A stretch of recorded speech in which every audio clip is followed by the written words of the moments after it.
Chapter 4. Crandall brought back the keys, but by then Lewis found his set. There was a space at the top of the glove compartment, and the small envelope had slipped down into the wiring. He fished it out and let the movers in. Crandall gave him the extra set. They were an old, tarnished fob.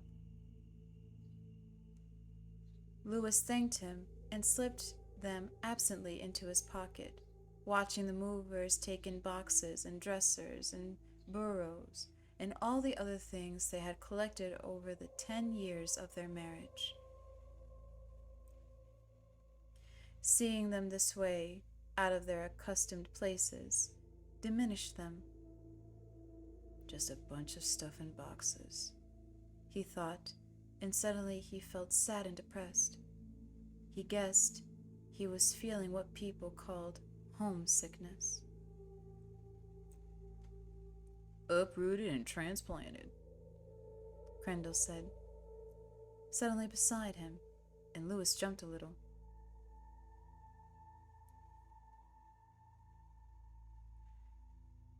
You said you know the feeling, he said. No, actually I don't. Crandall lit a cigarette. Pop! Went the match, flaring brightly in the first early evening shadows.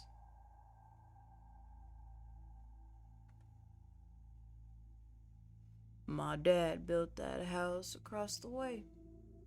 Brought his wife there. And she was taken with child there. And the child was me, born in the very year 1990. That makes you 83. Crandall said, and Lewis was mildly relieved that he didn't add years young, a phrase he cordially detested.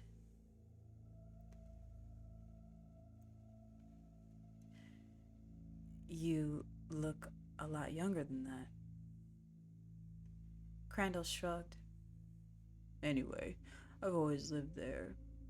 I joined up when we fought the Great War, but the closest I got to Europe was 𝘕𝘠𝘕, New Jersey. Nasty place. Even in 1917, it was a nasty place. I was just as glad to come back here. Got married to my Norma, put in my time on the railroad, and here we still are. But I've seen a lot in life right now here in 𝘈𝘄. I sure have.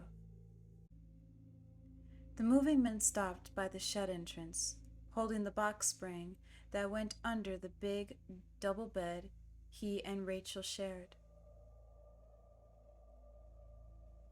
Where do you want this, Mrs. Creed? Mr. Creed? Upstairs. Just a minute, I'll show you. He started toward them, then paused for a moment and glanced back at Crandall. You go on, Crandall said, smiling. I'll see how you folks are making out. Send him back over and get out of your way. But moving in's mighty thirsty work. I usually sit out on my porch about 9 and have a couple of beers. In warm weather, I like to watch the night come in. Sometimes Norma joins me. You come over if you mind. Well, maybe I will, Lewis said, not intending to at all. The next thing would be an informal and free diagnosis of Norma's arthritis on the porch. He liked Crandall, liked his crooked grin, his offhand way of talking, his Yankee accent, which was not hard-edged at all, but so soft it was almost a drawl. A good man, Lewis thought, but doctors became leery of people fast. It was unfortunate, but sooner or later, even your best friends wanted medical advice.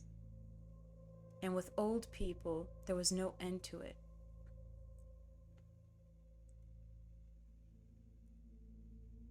But don't look for me or stay up. We've had a hell of a day. Just so long as you know you don't need no engraved invitation,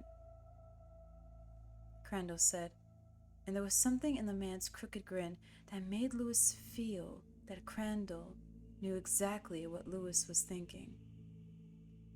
He watched the old guy for a minute before joining the movers. Crandall walked straight and easily, like a man of 60 instead of over 80.